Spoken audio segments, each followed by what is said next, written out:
모세의 시대는 기원전 15세기 정도 되는 시대입니다. 그러니까 예수님이 태어나시기 전 1500년 정도 전이에요. 그때에는 가장 강성한 나라가 이집트였습니다. 우리 성경에는 애굽이라고 하죠. 그 이집트가 가장 강성한 나라이기도 하고 또 군대도 가장 강했어요. 당연하겠죠. 이집트 군대는 당시에 벌써 굉장히 종합적인 군대를 갖췄고요.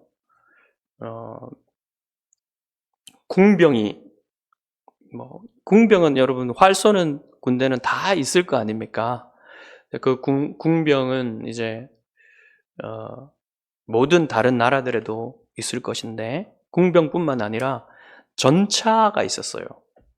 말이 이끄는 그 경전차인데 바퀴 2개로 굴러가고 그 위에 이제 말을 이끄는 그 기수가 있을 것이고 거기에 또 활 쏘는 사람이 타가지고 그 전차가 진행을 하면서 쏘아서 바로바로 이렇게 그 강력한 속도가 있으니까 활을 쏘면 그 속도가 더 붙겠죠.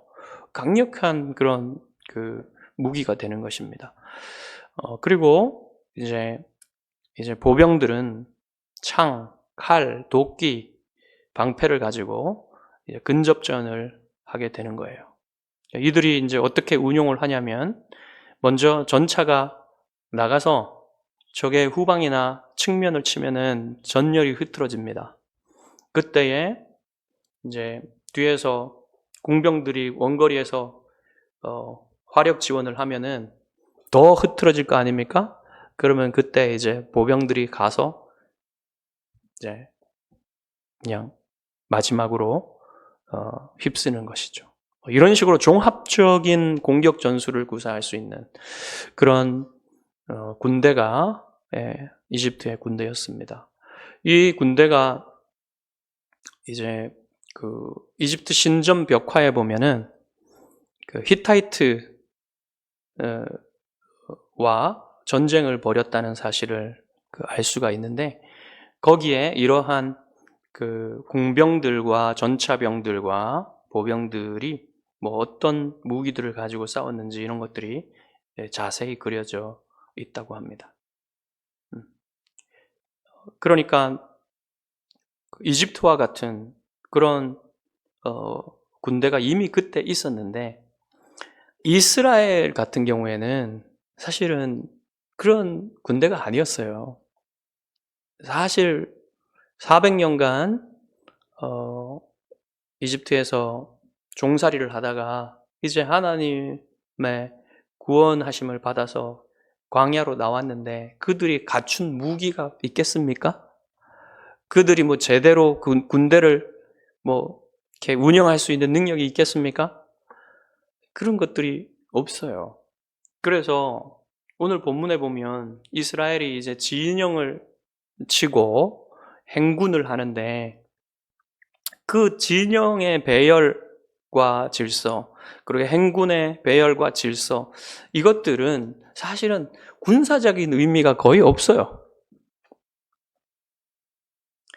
그냥 질서 있게 그 진영을 치고 그 다음에 질서 있게 배열을 갖추어서 행군을 하는, 행진을 하는 그런 의미 밖에는 거의 없습니다. 이 군사적인 의미가 전혀 없는 건 아닌데 이 배열과 이 질서에는 영적인 의미가 주된 거예요. 그렇기 때문에 우리가 여기에서 뭐 어떤 군사적인 의미를 찾는 것보다는 이 진영과 이 행진의 배열과 질서에 어떤 영적인 의미가 들어있는가, 이것을 우리가 찾아봐야만 합니다. 결론적으로 말씀드리면 여기에는 복음의 진리가 들어있어요. 이 배열에, 이 질서에는 복음 진리가 들어있다는 것입니다. 굉장히 중요한 진리가 들어있어서 오늘 이 말씀을 통해서 여러분이 복음 진리를 더 분명히 깨닫고 확신하며 위로를 누리시게 되시기를 바랍니다. 자, 우선 본문은 레위 지파가 싸움에 나갈 만한 남자들의 계수에 빠진 이유를 가르쳐주고 있어요. 레위 지파는 아주 중요한 책임이 맡겨져 있었습니다. 그것은 뭐냐면요, 진을 칠 때는 그 성막을 세우고 그 성막 주위로 둘러가면서 자기들의 진을 치는, 그래서 그 성막을 보호하는 역할을 했습니다. 보호한다기보다는 지키는 역할을 했어요. 하나님의 거룩하심으로 가까이 오는 사람이 없도록. 만약에 그 하나님의 성막으로 가까이 오면 레위인들이 죽여야만 했습니다. 왜냐하면 한 사람이라도 여호와의 거룩하심 앞에 함부로 나오면 모든 이스라엘 백성들이 위험해지기 때문에 그것을 지키는 역할을 했어요. 가디언들이에요. 그리고 성막이 이제 하나님의 구름이 떠올라서 진행을 하면 이제 행진을 하게 되는데, 이때에 레위인들이 그 성막을 걷어서 그것을 이동하는 그 역할을 감당을 했습니다. 꼭 가다가 또 멈추면 그 성막을 세우는 역할을 한 거예요.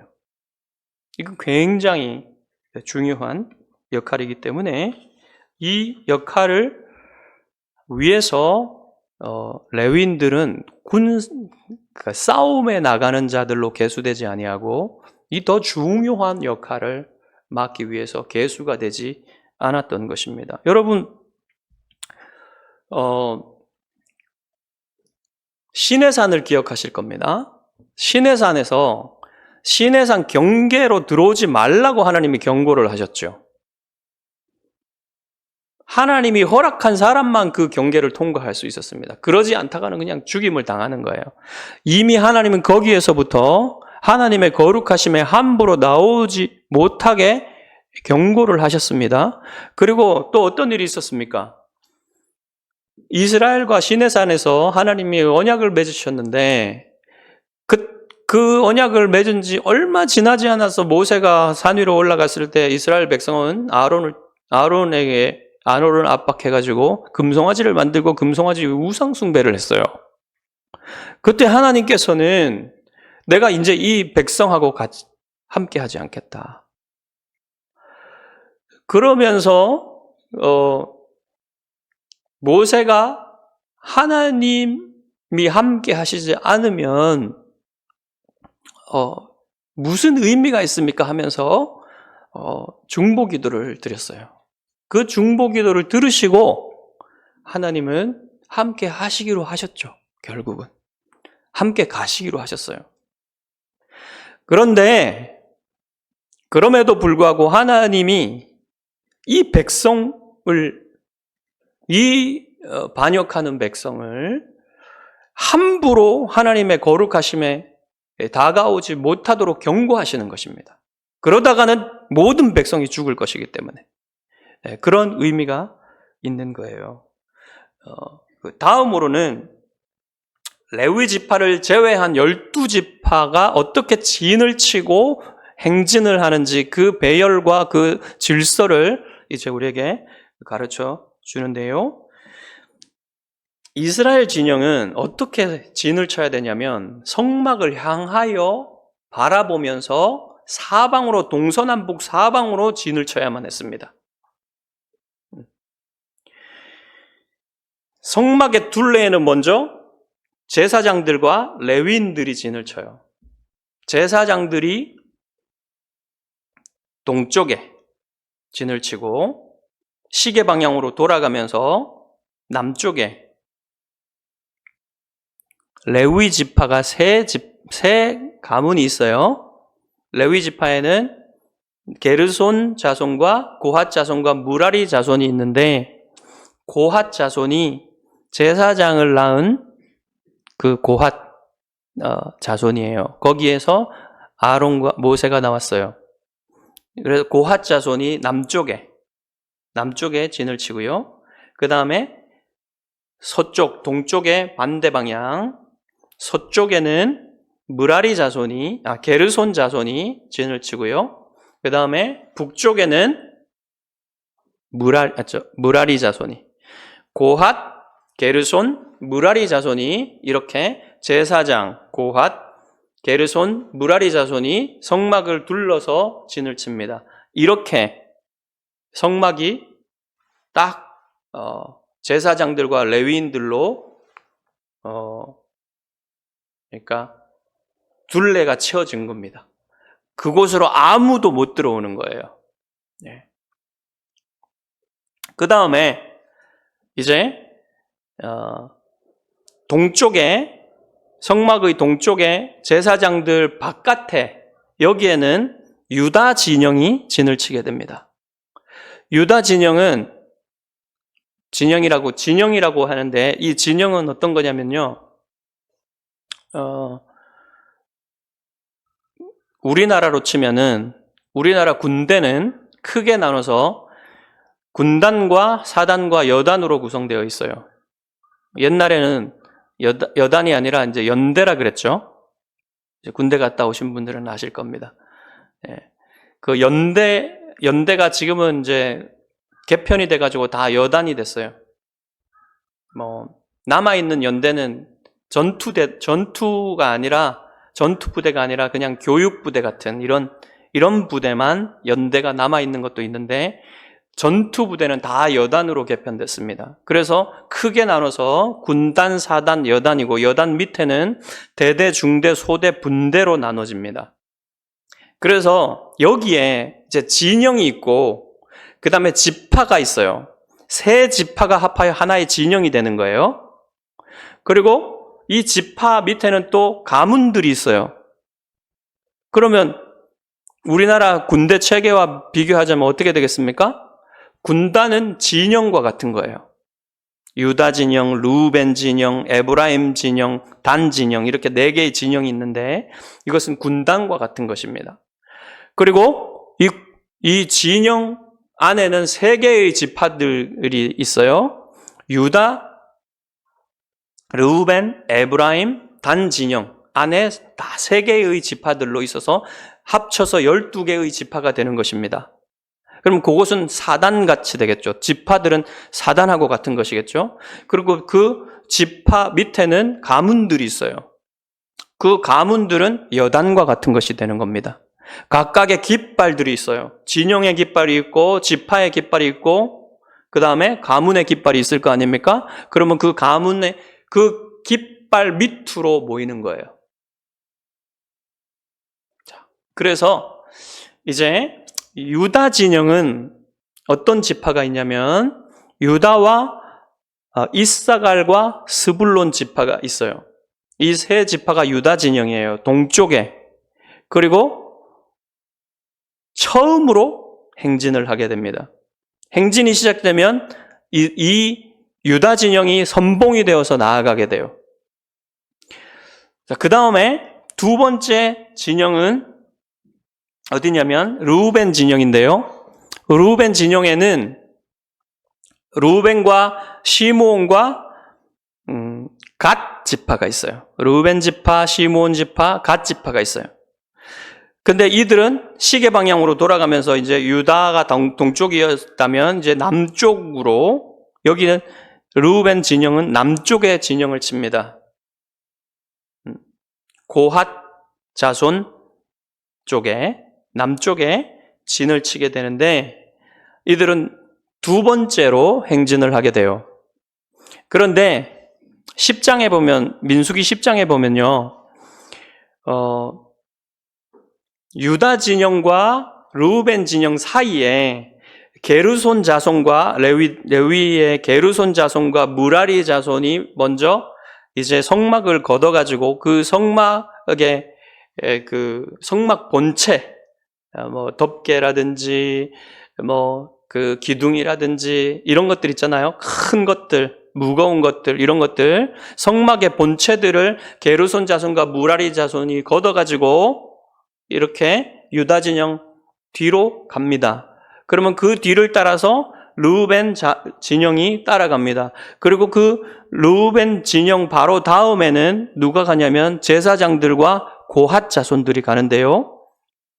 고핫 자손들이 맡은 건 뭐냐면 지성물들이에요. 성소와 지성소에 있는 이 지성물들은 언약궤를 포함해서 그것들은 다 지극히 거룩한 것들이기 때문에 체에 끼워가지고 레위인들이 직접 어깨에 메고 가야만 했어요.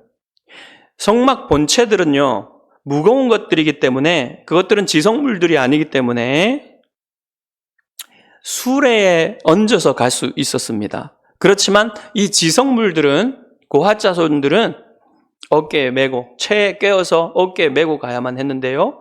이것도 제사장들이 먼저 성막을 걷기 전에 성소와 지성소로 들어가가지고 그것들을 덮개로 덮기 전에는 레위인들이 보지를 못했어요. 그거를 보면 죽기 때문에. 제사장들이 먼저 덮어야만 했어요. 그런 식으로 해서 이제 행진이 시작되는 겁니다. 그렇게 해가지고 이제 유다 진영, 그 다음에 르우벤 진영, 그 다음 중간에 성막이 있는 거죠. 성막이 아니라 언약궤 중심으로. 그걸 그냥 성막이라고 합시다. 언약궤가 중간에 있는 겁니다. 제사장들과. 그 다음이 이제 서쪽 지파. 서쪽에는 이제 에브라임 진영이 진을 치게 되는데, 에브라임과 므낫세와 베냐민 지파가 구성되어져요. 에브라임, 므낫세, 베냐민 지파.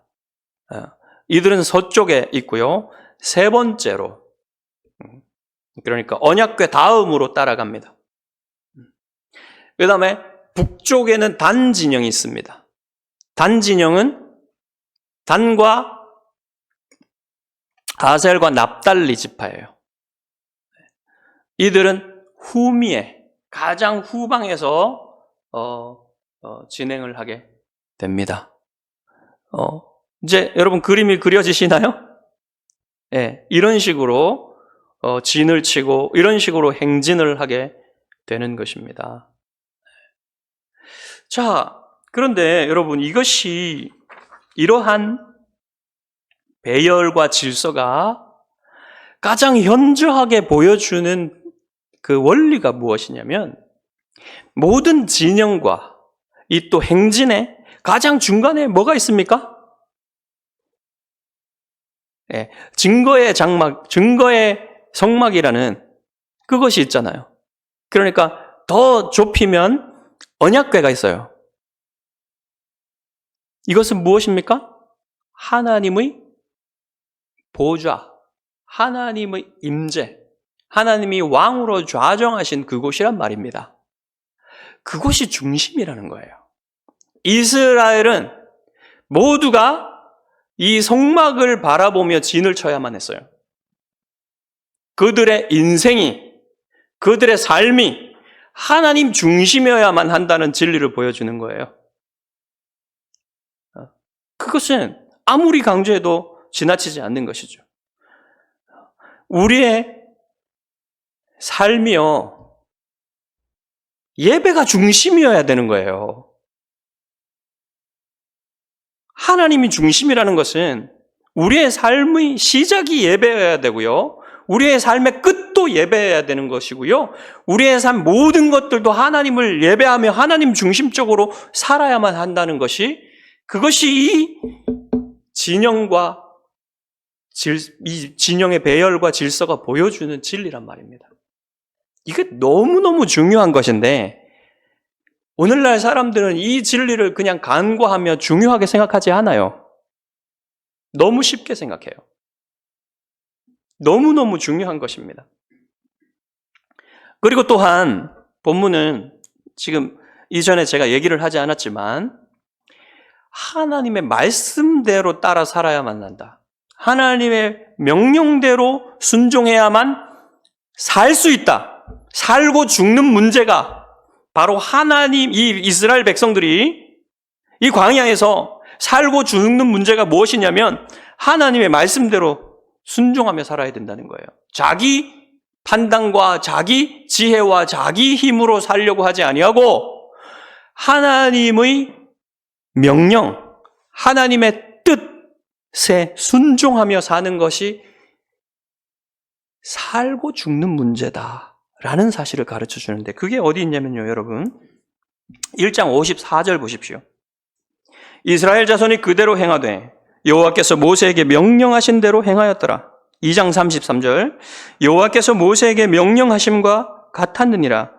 2장 34절 이스라엘 자손이 여호와께서 모세에게 명령하신 대로 다 준행하여 각기 종족과 조상의 가문에 따르며 자기들의 길을 따라 진치기도 하며 행진하기도 하였더라. 이게 10장까지 계속 반복되는 말입니다. 이럴 때는요, 사는 거예요. 이럴 때는 사는 겁니다. 그런데 하나님의 명령에 토를 달며 하나님의 명령에 자기의 판단을 얹으며 내 생각은 이렇습니다. 그러니까 내 뜻대로 하겠습니다라고 하는 순간 죽는 겁니다. 그거를 명확하게 보여주는 거예요. 이 민수기가. 그것은 계속 민수기가 끝날 때까지 강조될 것입니다. 자, 이러한 진리가 첫 번째로 우리에게 가르쳐 주는 진리이고요. 또한 이 배열과 질서에는 또한 다른 하나의 중요한 성경 전체의 가장 중요한 원리를 보여주는 건데요. 그것이 뭐냐면 복음의 원리예요. 복음의 원리. 자, 눈치가 빠르신 분들은 눈치채셨을 수도 있는데 이 배열이, 이 질서가 태어난 순서나 어떤 그 사회적 지위, 심지어는 적자와 서자, 그런 순서를 따르지 않는다는 사실을 보여줍니다.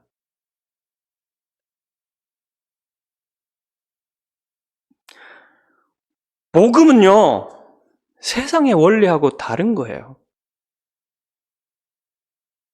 복음은 은혜의 원리예요. 복음은 하나님의 주권으로 주시는 은혜의 원리입니다. 세상은 그렇지가 않아요. 세상은 어떠한 기득권, 어떠한 자연적인 질서, 힘의 질서, 이런 것들을 따릅니다. 그렇지만 복음은 그런 걸 따르는 게 아니에요. 여러분, 은혜는요, 하나님의 주권이에요, 주권. 사람들의 생각대로 되는 게 아닙니다, 은혜는. 하나님이 주시고 싶은 자에게 주시는 게 은혜예요. 여러분이 생각하는 평등의 개념이 아니에요, 은혜는. 사람의 작은 지성으로 이거는 공평하지 않습니다라고 얘기하는 것이 그게 은혜가 아닙니다, 여러분. 은혜는 하나님의 주권이에요. 하나님이 주시고자 하시는 자에게 주시는 겁니다. 영원 전에 구원받을 사람을 선택하실 때도 하나님 그렇게 선택하셨고요. 이스라엘을 선택하실 때도 그렇게 선택하셨어요. 아브라함을 선택하실 때도 그렇게 선택하셨어요. 이게 하나님 주권이에요. 은혜는 주권인 것입니다. 하나님의 주권. 자, 우선 장남인 르우벤이 진영의 선두에 서지 않았죠. 네. 르우벤이 장남이잖아요. 그러면 선두에 서야죠, 당연히. 그런데 그런 질서를 따르지 않는다는 겁니다. 그 이유는 여러분도 이미 창세기에서 보셨을 수 있어요. 야곱이 죽기 전에 자녀들을 축복을 하는데, 예언적인 축복을 하는데 르우벤에게는 어떻게 축복했습니까? 거의 저주와 같은 축복을 했죠. 왜 그랬습니까? 아버지의 첩인 빌하와 동침했기 때문에 아버지의 침상에 오른 자라 이렇게 해서 그가 장자권을 박탈당하게 되는 것이죠. 그리고 둘째와 셋째는 시므온과 레위죠. 시므온과 레위도 여러분 첫 번째 자리에 있지 않아요. 첫 번째 진영에 가지 않아요. 왜 그러냐면 여러분 다 기억하실 겁니다. 시므온과 레위가 무슨 일을 했습니까? 세겜에서 이렇게 하몰의 아들 세겜이 그 시므온과 레위의 친 여동생인 디나를 강간했을 때에 그 세겜이 디나와 결혼을 하기를 원했죠. 그때에 이제 시므온과 레위가 거짓으로 결혼을 약속합니다. 그런데 약속을 하는 조건으로 당신들이 우리와 결혼을 서로 하려면 당신들이 다 우리처럼 할례를 받아야 된다. 그래서 이제 할례를 받기로 하고 진짜 할례를 받습니다. 그래서 세겜 사람들이 다 할례를 받고 이제 3일째 되는 날은 엄청난 고통이 따르죠. 그때에 시므온과 레위가 칼을 들고 가서 종들을 데리고 가서 다 죽여버렸어요. 남자들을. 그 일 때문에 야곱은 저주와 같은 그 예언을 해요. 이들에게. 뭐라 그랬습니까? 그 노여움이 혹독하니 저주를 받을 것이요 분기가 맹렬하니 저주를 받을 것이라. 내가 그들을 야곱 중에서 나누며 이스라엘 중에서 흩으리로다. 야곱 중에서 나누며 이스라엘 중에서 흩어버리겠다. 이것은 여기에도 그래도 은혜가 있어요. 왜 그러냐면요. 너희들이 그랬기 때문에 너희들은 이스라엘 지파에서 쫓겨날 것이다. 이렇게 하지는 않았잖아요. 남아있잖아요. 그게 하나님의 은혜예요. 그렇지만 이스라엘 가운데 나누어지고 흩어질 것이다. 이렇게 예언이 되었던 거예요. 그래서 실제로 시므온 지파는요, 이 광야 기간 동안에 2세대 인구조사에 가보면 아주 현격하게 인구가 줄어들어요. 그래서 시므온 지파는요, 가나안 땅에 들어가긴 하지만 거기에서 세력이 변변찮아가지고 유다 지파가 분배받은 땅에 몇 개의 성읍을 분배받아요. 그러다가 나중에 거의 그냥 지파로서의 어떤 정체성을 상실하고 유다 지파에 흡수됩니다. 그 다음에 레위 지파는 어떻게 됩니까? 레위 지파는 레위 지파만의 땅이 없죠. 레위 지파는 이스라엘 전역에 48개의 성읍을 분배받는데 다 흩어져 있습니다. 이런 식으로 이 야곱의 축복이 실현이 되는 거예요. 실제로 그러면 장자의 지위를 누린 사람은 누굽니까? 요셉입니다. 장자의 지위라는 것은 두 몫을 받게 되는 거예요. 그래서 야곱은 요셉의 두 아들인 므낫세와 에브라임에게 축복을 하지요. 그래서 므낫세와 에브라임이 한 지파씩 되는 거예요. 두 몫을 받는 겁니다. 그래서 두 몫의 그 분배를 받게 돼요. 땅을. 그런데 므낫세가 형이고 에브라임이 동생인데 거기에서도 복음이 드러나는 것이 므낫세가 앞이 아니고 동생 에브라임이 앞서게 되는 거예요. 그러니까 세상 질서와 다른 거예요. 복음은. 그래서 에브라임 진영이지 므낫세 진영이 아닙니다. 네. 이런 식으로 됐고요. 요셉은 이스라엘이 애굽에서 큰 민족으로 보호받고 자라가는 데 있어서 결정적인 역할을 하는 데 쓰임 받았기 때문에 이렇게 요셉 지파가 장자권을 갖게 되는 건 전혀 이상한 일이 아니죠. 예. 자, 그런데 여러분, 이렇게 끝난다면 복음도 세상하고 별로 다를 게 없네. 그렇죠. 뭐 이렇게 잘한 자에게는 장자권을 주고 못한 그 심각한 죄를 지은 자들은 끊어내고, 그렇죠? 장자권을 박탈당하고, 이러면 세상하고 다른 게 뭡니까?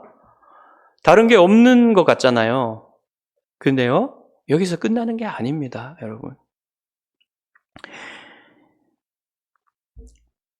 복음은요, 은혜를 선포하는 것이지 사람의 공로와 사람의 의를 선포하는 게 아니에요.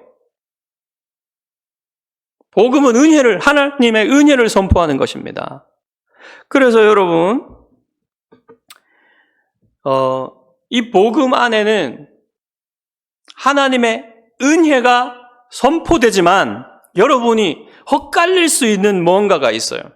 그것은 뭐냐면 이 복음을 말해주는 이 성경을 읽을 때에 거기에는 죄가 굉장히 중요한 역할을 합니다. 그리고 어떤 의로운 행동도 중요한 역할을 해요. 그래서 여러분 오늘도 우리가 볼 수가 있는데 죄가 반드시 그 고통스러운 결과를 가지고 온다는 사실을 여러분 볼 수가 있습니다.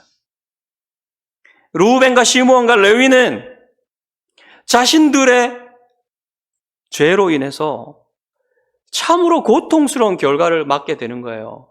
그들의 죄가 400년이 지난 이후에도 지금 계속해서 영향을 미치고 있는 것입니다.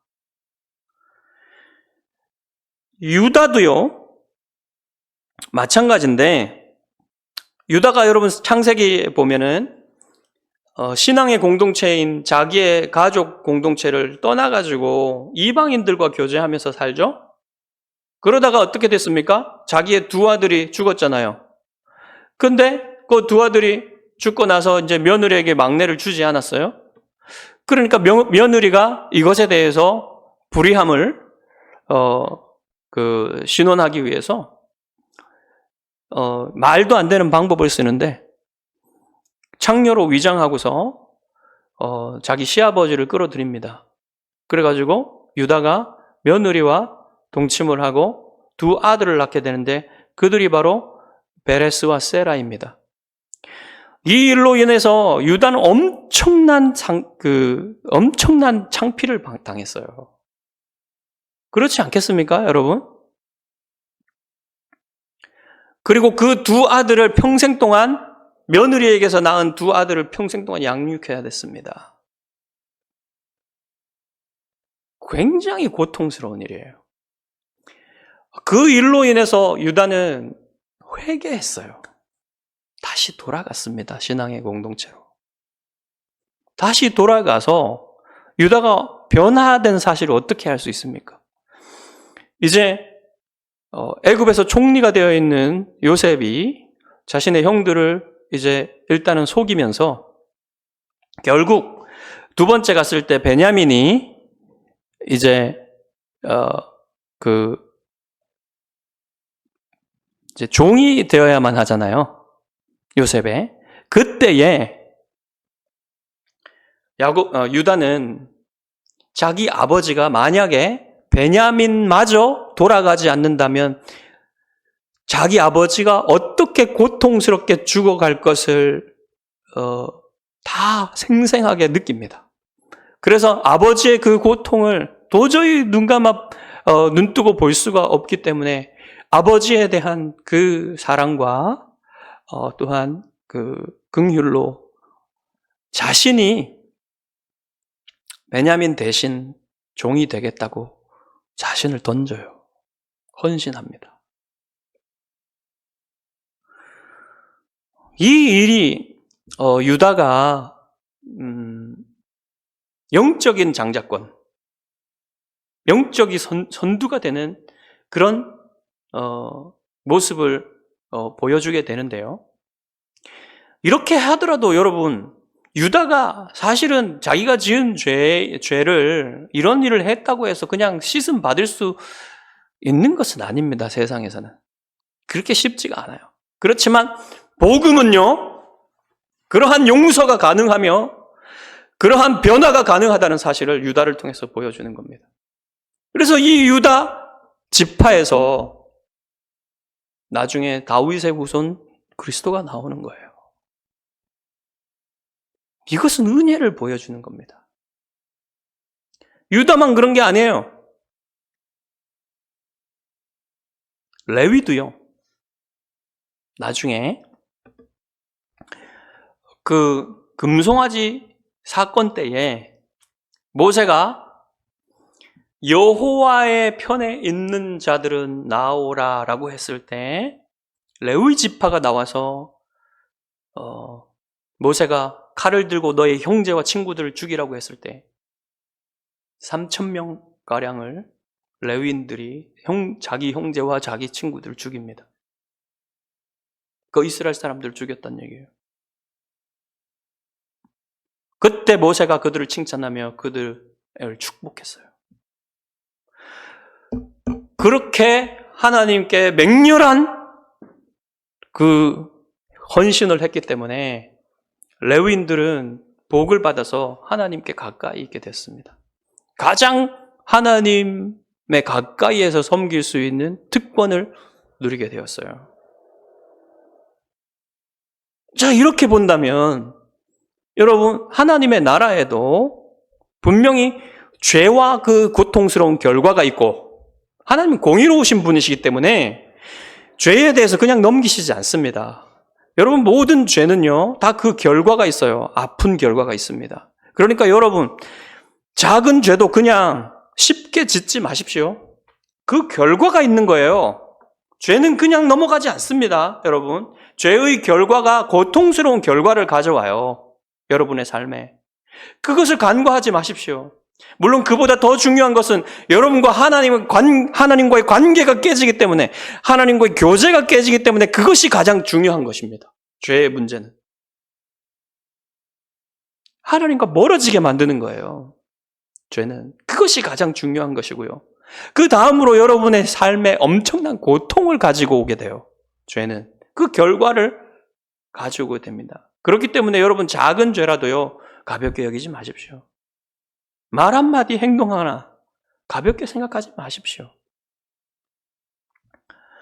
그리고 그 반면에 하나님을 위해서 열심을 내고 자기를 드리고 충성하고 헌신한 것이 얼마나 큰 복을 가지고 온다는 사실을 여러분 아셔야만 하는 겁니다. 그런 예는요, 수없이 많아요. 제 삶에도 그렇고요, 여러분 삶에도 그렇고요. 얼마든지 하나님의 백성이 하나님께 헌신하여서 하나님께 자신을 들여서 얼마나 많은 복을 받았는지 셀 수 없이 그런 많은 증거들이 있습니다. 그것은요, 말할 필요도 없어요. 성경에도 수많은 증거들이 있어요. 바로 레위인들이 그런 증거입니다. 여러분.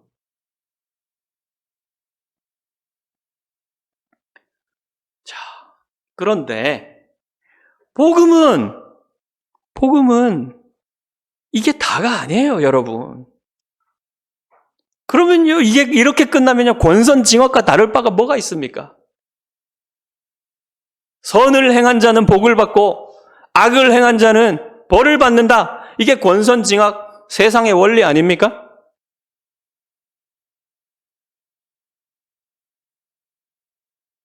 그게 모든 종교들이 그렇게 하라고 하는 거 아닙니까? 대부분의 사이비가 아닌 종교들은. 그러나 성경은, 복음은 그것을 훨씬 뛰어넘는다는 거예요. 그것을 훨씬 뛰어넘는다는 거예요. 복음은 하나님의 은혜를 선포합니다. 자, 하나님께서는요, 얼마나 우리에게 복 주시고 우리가 잘 되기를 원하시냐면요, 자, 이 진영의 배열을 보십시오. 여기에 하나님의 세심한 사랑이 있습니다. 유다 지파, 유다 진영에는요, 레아의 자식들만 있어요. 아십니까, 여러분? 네, 유다와 이사갈과 스불론 다 레아의 자식들입니다. 그리고 르우벤 진영에는요, 르우벤과 시므온과 갓이 있는데, 르우벤과 시므온은 레아의 자식들이고요, 갓은 레아의 여종인 실바의 아들이에요. 그런데 이 갓도 서자이지만 두 번째 진영에 온다는 걸 보면 복음에 또 그 은혜로움을 알 수가 있습니다. 여기도 여러분 레아 중심으로 보였죠. 그 다음에 에브라임 지파는 어떻습니까? 에브라임, 므낫세, 베냐민이잖아요. 다 요셉 지파입니다. 요셉이 아니라 라헬의 자녀 아들들이에요. 라헬이 요셉과 베냐민을 낳았죠. 그러니까 요셉의 아들들, 두 아들 에브라임, 므낫세니까 라헬의 자식들이잖아요. 그 다음에 단 진영은 단과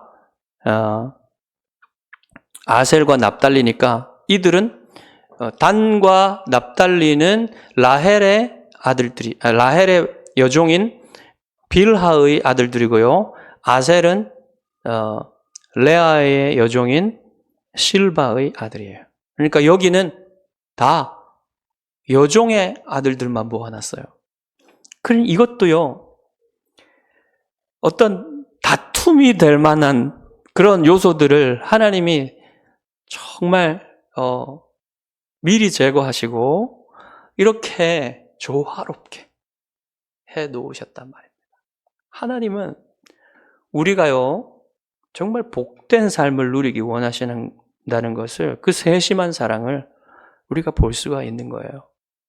자, 그리고서 여러분, 우리 아까 말씀드린 것처럼 이 복음은요, 우리의 헌신이나 우리의 선행과 상관없이 우리에게 놀라운 은혜를 주는 것이라는 사실을 이 진영과 이 행진의 배열이 보여주고 있다는 것입니다. 여러분, 성막을 중심으로 되었죠, 이 진영이. 이 성막의 동쪽에는 제사장들이 있고요, 그 제사장들 동쪽 그 밖에는 또한 유다 진영이 있죠. 이것이 다 예수 그리스도를 통해서 여러분이 죽지 않고서 하나님께로 갈 수 있다는 사실을 보여준다는 거예요. 에덴 동산에서 쫓겨난 이후로 그 에덴 동산의 동쪽에는 그룹과 두루 도는 불칼이 있어서 그곳을 죽지 않고는 통과할 수 있는 사람이 아무도 없었습니다. 하나님께로 갈 수 있는 사람이 아무도 없어졌다는 얘기예요. 그러나 이 성막과 그 주변의 배열은, 질서는 무엇을 보여주냐면 바로 예수 그리스도를 통해서 하나님께로 갈 수 있다는 그 문이 열려진다는 사실을 보여주는 것입니다. 여러분, 성막의 동쪽에는 문이 하나가 있었어요. 그 문을 통과하면 번제단으로 가게 됩니다. 그 번제단에서 제사를 통해서 하나님께 예배드릴 수 있고 하나님을 만날 수 있는 겁니다. 그 문은 바로 하나의 유일한 하나님께로 가는 문이신 예수 그리스도를 상징해요. 그리고 그 제사장들은 바로 그 대제사장이신 예수 그리스도께서 우리를 대신하여 제사를, 영원한 제사를 드려주셨다는 사실을 말하고요. 그 제사도 어떤 제사냐면 희생 제물을 통해서, 다른 제물을 통해서 예수님이 제사를 드리신 것이 아니라 자기 자신을 저 하늘의 영원한 하나님의 제단에 드리셔서 영원히 단번에 모든 제사들을 다 없앨 수 있는 그 제사를 드리셔서 우리가 하나님께 나아갈 수 있는 길을 여셨다는 것을 말해주는 것이고요. 그 다음에 유다 지파의 자손인, 유다의 자손인, 다윗의 자손인 예수 그리스도가 유다 지파로부터 나온다는 사실을 우리에게 말해주고 있는 것입니다. 복음은 은혜예요, 은혜. 하나님이 무조건적으로 여러분을 사랑하셔서 주시는 은혜입니다. 여러분이